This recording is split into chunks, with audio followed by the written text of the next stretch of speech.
जरा सोचिए, पहले आपका घर तोड़ दिया जाता है और फिर उसके ठीक बाद वोटर लिस्ट से आपका नाम ही गायब हो जाता है। तो क्या ये बस एक इत्तेफाक है या इसके पीछे कोई गहरी साजिश है, एक सोची समझी रणनीति?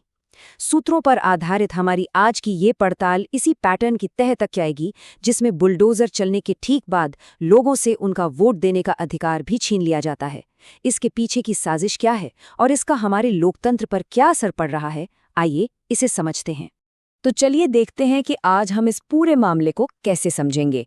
सबसे पहले हम एक आम इंसान की कहानी से शुरुआत करेंगे, फिर उस पूरे सिस्टम को डिकोड करेंगे जिसके जरिए लोगों को कथित तौर पर बाहर किया जाता है।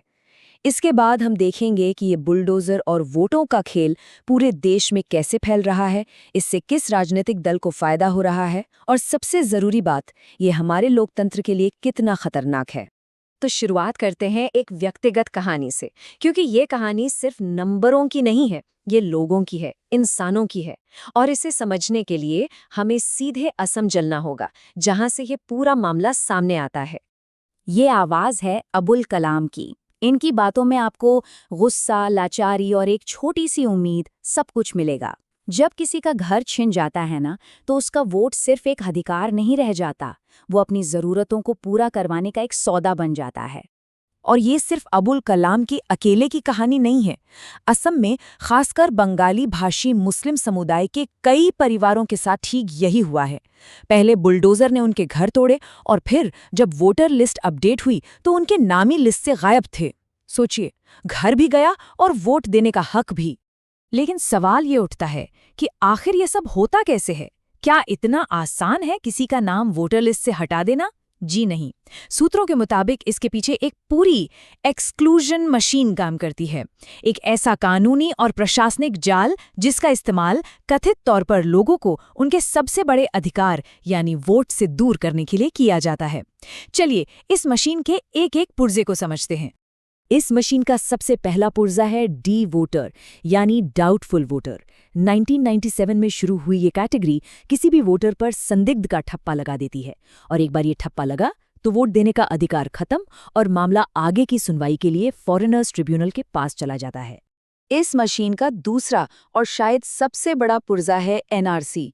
इसका मकसद था असम में असली भारतीय नागरिकों की पहचान करना। लेकिन हुआ क्या? 2019 की फाइनल लिस्ट से 19 लाख लोग बाहर हो गए। रातों रात लाखों लोग अपनी ही जमीन पर अपनी नागरिकता साबित करने की लड़ाई में फंस गए। और फिर आते हैं फॉरेनर्स ट्रिब्यूनल्स। ये वो जगह है जहां इन लोगों की किस्मत का फैसला होता है कि वो भारतीय हैं या विदेशी। आलोचकों का कहना है कि इनके काम करने का तरीका पारदर्शी नहीं है, और यही वो जगह है जहां नागरिकता छीनने की पूरी साजिश को अंजाम दिया जाता है। और ये सिर्फ बातें नहीं हैं, इसके सबूत भी है। जरा गोलपारा जिले के इन आंकड़ों पर नजर डालिए। करीब 22,000 संदिग्ध लोगों के मामलों में से 2,600 लोगों को विदेशी घोषित कर दिया गया। ये आंकड़े दिखाते हैं कि ये मशीन जमीन पर कितनी असरदार है। अब तक हम सिर्फ असम की बात कर रहे थे, लेकिन अब ऐसा लग रहा है कि ये कहानी सिर्फ एक राज्य तक सीमित नहीं है। सूत्रों का दावा है कि ये एक राष्ट्रीय प्लेबुक बन चुका है, जो देश के अलग अलग कोनों में इस्तेमाल हो रहा है। द लीफलेट इस पूरी रणनीति को बस 2 शब्दों में समझाता है: डिमोलिश देन डिसएनफ्रेंचाइज। मतलब पहले घर तोड़ो, फिर वोट का अधिकार छीनो। कितनी सीधी और साफ प्लानिंग लगती है ना? दोबारा देखिए असम के गोलपारा को। यहाँ हजारों लोगों को बेघर कर दिया गया। अब ये लोग सिर्फ छठ के लिए नहीं, बल्कि अपनी पहचान और अपने वोट के अधिकार को बचाने के लिए लड़ रहे हैं। अब दिल्ली का ये मामला देखिए, ये इस पूरे खेल को बिल्कुल साफ कर देता है। सुंदर नर्सरी इलाके में डिमोलिशन हुई और उसके बाद 628 वोटरों के नाम लिस्ट से गायब हो गए। अब दिलचस्प बात यह है कि उसी सीट पर जीत हार का अंतर सिर्फ 675 वोट का था, बस इतना सा। यानी जितने वोट हटाए गए वो पूरे चुनाव का नतीजा पलटने के लिए काफी थे। और ये पैटर्न आपको लखनऊ में भी दिखेगा। अकबर नगर 1800 घर तोड़े गए, 10,000 लोग बेघर।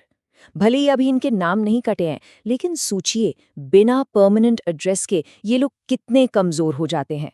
एक प्रशासनिक आदेश से इनके वोट कभी भी काटे जा सकते हैं। तो अब आते हैं सबसे बड़े सवाल पर, आखिर ये सब हो क्यों रहा है? इससे किसको राजनीतिक फायदा हो रहा है? सूत्रों के मुताबिक ये सब अचानक नहीं हो रहा, इसके पीछे एक गहरा राजनीतिक मकसद है। और इसका जवाब शायद असम के मुख्यमंत्री के इस बयान में छिपा है। जरा ध्यान से सुनिए। वो खुद कह रहे हैं कि अगर किसी को बेदखल किया जाता है तो वोटर लिस्ट से उसका नाम भी हटेगा। आलोचकों के लिए ये एक तरह से इस पूरी साजिश का एक कबूलनामा है। ये बताता है कि कैसे एक प्रशासनिक कार्रवाई को राजनीतिक हथियार बनाया जा रहा है। और इस पूरी रणनीति को सही ठहराने के लिए एक खास किस्म के भाषा का इस्तेमाल किया जाता है। बंगाली मूल के मुसलमानों को घुसपैठिया या अतिक्रमणकारी कहा जाता है। डिमोलिशन ड्राइव्स को जाति माटी भेटी यानी स्थानीय पहचान और जमीन की रक्षा के लिए जरूरी बताया जाता है। लेकिन आलोचकों का साफ आरोप है कि इन कार्यवाहियों का असली निशाना अल्पसंख्यक समुदाय हैं। तो चलिए अब एक कदम पीछे हटकर पूरी बड़ी तस्वीर को देखते हैं। ये मुद्दा सिर्फ कुछ घरों या कुछ हजार वोटों का नहीं है। नहीं, ये सीधा सीधा हमारे लोकतंत्र की बुनियाद पर ही सवाल उठा रहा है। हमारा संविधान बिल्कुल साफ है। आर्टिकल 326 हर वयस्क नागरिक को वोट का अधिकार देता है, चाहे उसके पास घर हो या ना हो। वोट का अधिकार किसी के पते का मोहताज नहीं है। लेकिन जो पैटर्न हमने देखा वो इसी संवैधानिक गारंटी पर सीधा हमला है। द लीफलेट की ये बात इस पूरी स्थिति को बहुत साफ तरीके से सामने रखती है। जब डेवलपमेंट अथॉरिटीज, चुनावी निकाय यानी इलेक्टोरल बॉडीज और सरकार चलाने वाले जब ये सब एक हो जाते हैं तो जो बचता है वो लोकतंत्र नहीं होता, वो तानाशाही का एक छिपा हुआ रूप होता है। तो हम आपको इसी एक सवाल के साथ छोड़े जाते हैं।